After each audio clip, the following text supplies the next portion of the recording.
Hi, my name is William Archila, and I'll be reading my poem, Duke Ellington, Santa Ana, El Salvador, 1974. He paces the cool, dusty classroom, hands in his pockets, rows of chairs, sixth grade children looking straight at him, watching his big band walk. At the blackboard, he turns and breaks the silence. Instead of crossing an oriental garden, picture a desert under a devil's sun. He snaps his fingers 2+1 as if to say one more time. We shout back a demented version of Caravan.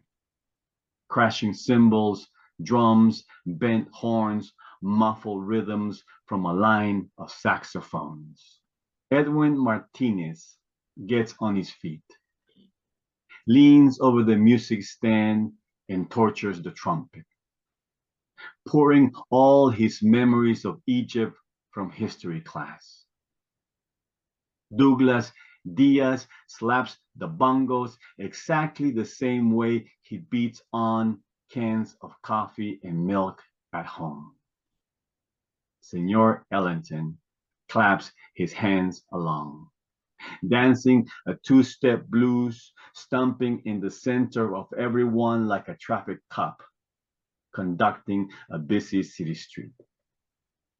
Before break, he will tell us stories of a smoky blue spot called the Cotton Club.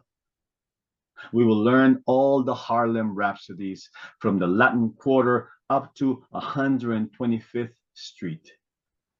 He will sing the piano keys, a syncopated phrase, and we will listen. No need to study war no more. He could be my grandfather, black boy from Chalatenango, indigo blue family from the Caribbean through Honduras. He could be the one to write a tone parallel to Sonsonate, a trombone to roll to the wheels of a cart, the wrinkle man, toothless, pulling his corn. More than a Congo drum in a cabaret, more than a top hat and tails before a piano. I want him to come back, his orchestra to pound the doors of a ballroom by the side of a lake. I want the cracked paint to peel off the walls, lights to go dim, floors to disappear, a trumpet to growl, my country to listen. When I came to this country, I was amazed with the fact that there were kids in elementary school walking around with these little black briefcases, carrying their clarinets and their violins. And, I never had that experience in El Salvador. I always thought how interesting it would be if we all had music during the war, during the Civil War.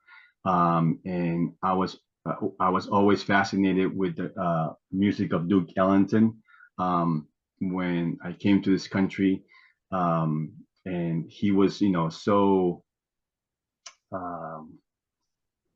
such an influential figure in jazz, if not all of American music.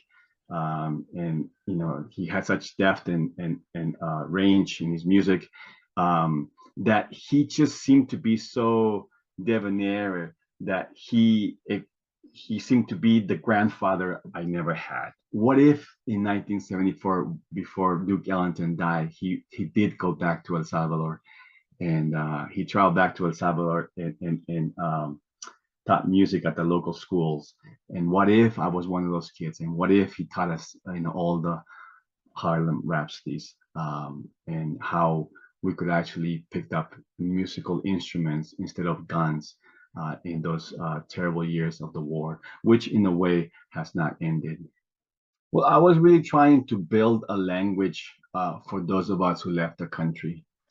I was trying to build some kind of bridge where we can come together.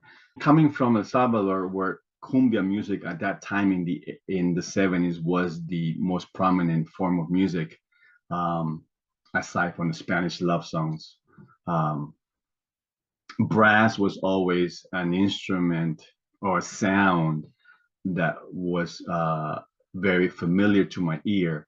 So when I came to this country, it was very easy to make that leap, you know, from cumbia to jazz music because of the brass instrument. In many ways, I felt as an exile, you know, I felt like a ghost, and to myself and to the ones I left behind. So I was trying to find a language that could actually represent who I was, and that's what my poems became in a way. What if there was a Duke Ellington in El Salvador who could have written that, you know, Tom Peril to Sonsonate, you know, which is I just took it from one of Duke Ellington's lines, you know, Tom Peril to Harlem. Um, but I just felt if we had that figure that could actually elevate our culture and our people and our language to the point where people themselves will begin to value their lives, and find a way to step out of those violent times that we were living, and in many ways still living. Um, you know, after the war ended in 1992, you know, it officially it ended, but it still continued. So there were still a lot of times that, you know, were violent to go through, and I think finding those happy moments, you know, that makes life bearable.